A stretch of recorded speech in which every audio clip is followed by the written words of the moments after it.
Hello there, everybody. Welcome back to the channel, and welcome to another episode of the International Manager of Mystery. In today's episode, your next mission, well,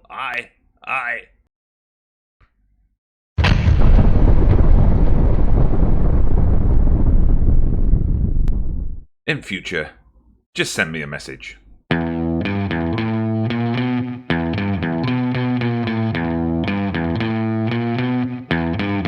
Well, thank goodness for that. Hello everybody, welcome back to the channel. I am Dodgy Gamer, International Manager of Mystery, managing obscure nations so you don't have to. Before we kick off, apologies about my voice. It'll be a bit more gravelly and croaky than normal today. I am recovering from a bit of a cold, which is a strange thing to have when the temperature is 40 degrees plus outside, but there you go. Anyway, my voice was completely gone yesterday. Luckily today it's come back a bit, so we'll be able to make the video. So one thing I want to do today is talk a little bit about some objectives that we're going to have while we're at Tonga. So the first couple of episodes focused, we were thrown straight into the Pacific mini-games. So I just want to think about what do we want to achieve while we're here. So I've set myself some objectives. So just two objectives, keep it simple. The first thing we want to do is get Tonga into that world top 200. I think at the end of the last episode we'd reached 201st in the world, so it might sound like that's not much of a goal, not going to be very difficult, but believe me, it's more difficult than it sounds. The second thing then is to win a competitive match against a full FIFA member. Now we've done these things kinda already. We've beaten a full FIFA member and we had a win over Tahiti. We have won a competitive match. However, the Tahiti game was a friendly, and the competitive wins were against Micronesia and Kiribati, so we'll be looking at the next tournament, which will be the Pacific Games in 2019. We'll be looking to at least get a win on the board there. Once we've met these objectives, we'll move on. If we don't meet these objectives, well, we'll still move on. One thing I didn't do in those early episodes, which I'll address now, is just to take a little bit of a closer look at Tonga and what's going on here. So, Tonga, of course, one of those small oceanic nations, so small that we can't even see it at this point on the map. So we're going to zoom in a bit to Tonga. Here we go. See here, tucked away, tiny island and set of islands here in the middle of the Pacific Ocean. So let's have a look at the stadium, the national stadium where our home matches are going to take place. We haven't had many home matches yet, but we'll still have a look. You can see it's come up on the map already. A bit different from what you might expect if you're based in Europe or larger countries around the world for a national stadium. Bit on the small side. It looks from here like we've got the one stand there. Looks like they've got rugby posts out there as well. Of course, rugby is the main sport in Tonga. But we got the one stand. You know, it's the start. It's where we're beginning our journey to the top, hopefully. Okay, zooming out a bit, you can see here we've got the main city in Tonga. We've got this beautiful lagoon, lots of little islands around. Now the place which I've been showing you as my kind of base of operations for these videos, it is a real place, the Tropical Villa, right here. Just going to zoom in on that now. So you see there, very similar to the intro videos I've been using. So I thought, you know, this would be a good place for the manager to be based. It's out of the city, but it's within easy access of the stadium. It's kind of up in the hills a bit, so we'll escape the tropical heat.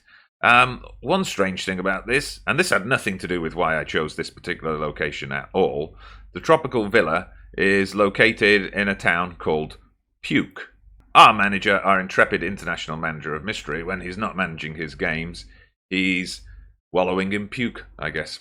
And having worked in that wonderful, beautifully set up pun, one more thing to note before we get into the episode today, and something which FM doesn't really capture for international management. You get that message during European games a lot about having to travel so many thousand miles to see the team.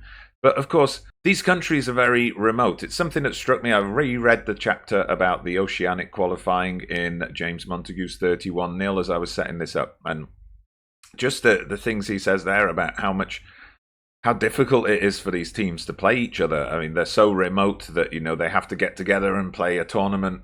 They have to play 3 matches in 5 days in a neutral venue and things like that. I mean, you've got the Cook Islands was way out over here.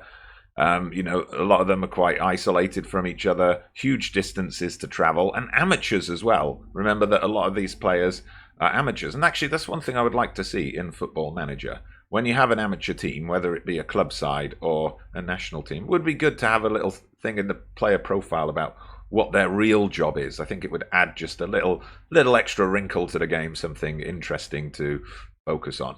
Well, hello there. Now time to start looking at the game. You may notice a bit of a different backdrop here. That's because this is actually taking place some 36 hours after I started recording this episode. You might have noticed in those early clips there were a couple of times when the webcam feed in particular froze a bit. That is because of some issue I was having with my computer yesterday, which I've now finally fixed. It was something up with the disk. The disk, when I looked at Task Manager, was operating at 100%, even though I wasn't doing anything above normal in terms of the workload I put on the computer. I had to do various fixes. A couple of them took a very long time to run, disk checks and so on, but hopefully now it's running much more smoothly. So today's episode, we're going to have a lot of friendlies. I'm basically going to run through the entire 2018 calendar year because there are no competitions lined up. The next competition for Tonga is the Pacific Games in the summer of 2019, or, the European summer, Northern Hemisphere summer. So we've got friendlies. So I'm just going to go through the year very quickly. I'm going to show you a couple of the friendlies at the end of the season. We'll pause in the middle for the World Cup as well. I'm going to start off with my profile just to show you what it looks like. So here I am. You can see here I've got that diamond formation, which I'm not actually sure I'm going to stick with. I've got that diamond formation in as my preferred formation. Patrick Santos, the manager of Guam, is amongst my favourite personnel, so we've got a good relationship there already. Reputation is minimal, only half a star. It says I've got a national A license, so I'm wondering if either the game adjusted me up after I created the profile so I could match being an international manager, or I just clicked on it by mistake. But anyway, it made my wonderful joke from the intro episode kind of redundant. So just to bring you up to speed with an overview of the nation as we kick off this first full year in charge. So we're currently ranked 202nd in the world, so that top 200 target is tantalizingly close. It will take a win, I think, basically. It'll take a win somewhere along the calendar year to break into that top 200. We'll see where that's going to come from. So a bit more information about the club. The language is English, great. So, don't have to worry about how to communicate with the players at all. Our rival nations, Tahiti, American Samoa and Samoa, they will feature later on in today's episode. Facilities-wise, well, I showed you the map before of the Tuifeva Sports Stadium in the wonderful city of Nuku'alofa, just a short distance from Puke. 10,000 capacity, and that's about all the information we've got. So our schedule for 2018, at this moment in time, I just have the two friendlies lined up, East Timor and Pakistan. I went for teams that are ranked just slightly above us. East Timor, if I bring them up, you see they're 195th in the world, and Pakistan are also 195th in the world. So with us being 202nd, they're just 7 places above. So hopefully that means if, the FIFA rankings, of course, being such an accurate system, they're only 7 places above us, so hopefully we'll be able to give them a good game. Anyway, I'm going to skip ahead to the summer. We'll have a look, see how we got on in these matches, and I'll give you an update on the results of the 2018 World Cup. Well, that didn't exactly go according to plan. So East Timor, that was our first game back in March. We missed out here. You will look at the stats that they did edge it. They were the better team, and on reflection, 2-1 was a fair result. But the frustrating thing here was it was 82 minutes. We scored an equaliser, and then it was just a matter of we've got to tighten this up and hold on to that draw, but we couldn't. They scored with 3 minutes to go, and it ended up being a narrow defeat. Now, Pakistan, the scoreline suggests this was much tougher opposition. They put 4 past us, but the match tells a different story. If you look at the stats, much more balanced this time compared to that East Timor game. And look at this, we actually took the lead. Makasini scoring after 10 minutes. Unfortunately, by the time the 20th minute ticked along, we were 2-1 down. We then went 4-1 down in the second half. We did pull one back, and we did have a lot of pressure late on. Pakistan kind of sat back to protect their lead, or they gave up because they got complacent. One of the two, take your pick. But we could not get another goal to make it interesting towards the end. Quite disappointed with those 2 results, but, slightly disappointed because, we're Tonga after all. But it would have been nice to at least get a draw from one of those games. And as promised, with us now being in late July 2018, an update on my saves version of the 2018 World Cup. And as you can see over here, Spain came out on top, beating Belgium in extra time in the final. Belgium, look at that, they had a man sent off in normal time, and then they managed to still force extra time, but it was a Pedro goal in extra time that gave Spain the lead and ultimately turned out to be the winner. And the Belgians had another man sent off right at the death. So looks like it was just, one step too far for Belgium to actually win it. But that was the World Cup 2018. Obviously, it's not going to be the same. It's not the same draw. It's not the same teams even as the World Cup we've got coming up in real life. But let me know what you think about that. Spain versus Belgium. Could that be the real final in the real world in a few weeks' time? Okay. This year has definitely not gone according to plan. Quite a few defeats there. We've got a string of defeats. I was informed after the final game we played against Indonesia that we set a record for consecutive defeats for Tonga. Okay, so we took on the Cook Islands in September.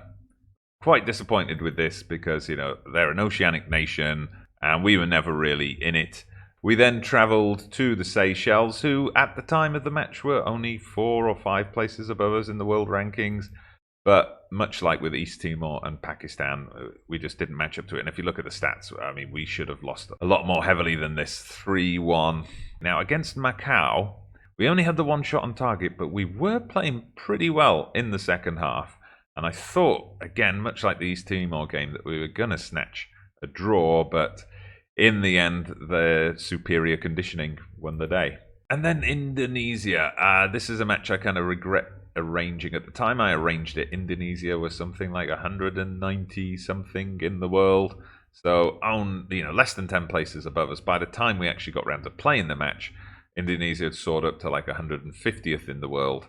And yes, the difference in quality definitely showed. Thinking about the world rankings, I was looking at it from a point of view of, these teams are only like 5 to 10 places above us in the world rankings, so we should be able to give them a close game. But of course, when you're down at this level, the gap between a team 202nd and 195th in the world is potentially much greater than the gap between the teams that are, say, 12th and 5th in the world. What's going to inform my friendlies from now on, especially with the Pacific Games coming up next year, we're going to stick to oceanic opposition, I think, just because that should be a better yardstick of where we're at. Okay, so ahead of today's match with American Samoa, I have made a few changes tactically, as you'll see here. I kind of ditched the diamond. I think the diamond, while it was playing to the strengths of the players I had available and putting people in their natural positions as much as possible, it just became apparent. It should have become apparent long before it became apparent to me, I guess, that we're just giving up too much space. I have, if you compare this, if you jump over to one of my Breaking the Big Three videos, I have toned down the team instructions considerably. Part of that's because I'm still kind of feeling it out with some of the new players I brought in, where they're best suited to playing and what they're best suited to doing. And also because of the limited level of the players, I'm just, trying to keep it simple. So let's do our team talk. I'm going to tell the team, as I usually do. Oh, apparently we are favourites for this. That's the option we've got here. I'm just going to tell them their place is up for grabs. Go out there and impress me. Very reliable. I didn't actually go into too much detail about the players because I was conscious of the fact that, catching up on all the matches so far took quite a bit of time. But I will do that in the next video. Ahead of the Pacific Games, we'll have a closer look at the players. There have been a few changes. That 44-year-old player we had, who was one of the Tuafahima boys, he has now retired, obviously. A lot of the other original Tongan players, I guess we can say, have retired as well, the ones who were in their 30s. So we are bringing in a lot of regens, a lot of youngsters. My scouts are getting a much better grip on the league now that it's played a couple of full seasons. So yeah, we're getting a much better idea of who's who when it comes to Tongan footballers. But okay, there's finally a highlight, and it looks like it's a Tongan highlight. Long ball over the top. Great, the poachers run onto it. Oh, and the keeper saves it, but we've got a corner. But that was encouraging play. That was much better than anything I've seen in those off-camera matches. So here we go. We're going to whip the corner in, but American Samoa get it clear, and the highlight ends there. We've picked up an injury here. What is that? Potential head injury. Well, I guess he can stay on for now. He's probably been bandaged up and he'll be fine. Okay, it looks like a gashed head. Okay, well, I'm sure if the referees let him stay on the field, that it's not that bad. Keep playing the way you have and the result will come. I'm risking them getting a bit complacent. I know. We're going to make a couple of subs now. I do hate this. Like, why? We're talking about an amateur Oceanic nation. Why are the managers instructing players to only be on the pitch for 45 minutes? It's very annoying. Anyway, let's make a couple of changes. The thing is, because this guy's got an injury, and I've only got one other centre-back amongst the substitutes, I'm going to have to just annoy the manager a little bit. Okay, so we've made our substitutions, brought 3 players on, and now let's see if we can turn our dominance over American Samoa into a win. I'm going to encourage the team from here. Come on, boys, let's get something. And here we go. It's a Tonga throw-in, but Samoa have won the ball, American Samoa. Can we get it back off them? Not yet. There's plenty of players around him there, but okay, good. Oh, don't tell me we've picked up another injury already. All right, but American Samoa are coming at us again. And oh dear, oh dear, oh dear, oh dear. That is not what we wanted at all. Their first shot of the game, their first shot on target, and they've scored.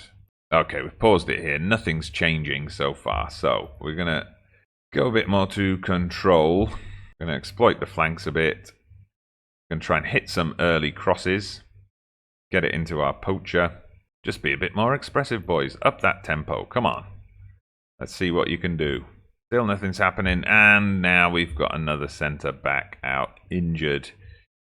Okay, this is not good. This is not good. I'm going to have to put a full-back in there, which is not ideal at all. But he's just going to have to manage. Oh, come on! I can't believe we're going to lose this. We're going to have to just start pumping that ball into the box. Shoot on sight. Okay, we're rearranging the midfield, just so we've got more bodies up there. Okay, come on, boys. Let's get back in this. Let's get back in this. Throw everything at them. And nothing's happening. Tactical changes lead to... Oh, something. We've got something here. But American Samoa clear it. Come on, get the ball back in there. Where's that early deep cross? It's just not there. And now it looks like that's going to be that. Oh, dearie me, this is very disappointing. It looks like we're going to go through an entire year with Tonga without a single win. We've got one more chance to get a win. I am going to shout at the players. We should have won that match, definitely based on that first half performance. I will choose my words much more carefully at half time. Anyway, let's fade to black and we'll be right back for the other Samoa. And welcome back. Here we are for our final game of 2018, for a final game of a torrid 2018 that we'll be glad to see the back of. We are away to Samoa, who are in inconsistent form. Well, at least we're not in inconsistent form. We are consistently woeful. Made a few tweaks tactically, just shaking things up a bit. I've gone for more of a counter approach, trying to kind of not give the ball away too much. I've changed some of the midfield roles, so we've got an attacking central midfielder, ball-winning midfielder here. They're not ideal roles for these two players, but I think in terms of the overall team tactics, they're just going to be a little bit better. I've switched the fullbacks onto support. They were defensive fullbacks in the previous game, but I just felt that meant they weren't getting forward and adding to the attacks enough. And I've brought in Vehikite, as he's just more of a natural in this poacher position. Vehikite, of course, is the all-time leading top scorer for Tonga with a whopping 6 goals.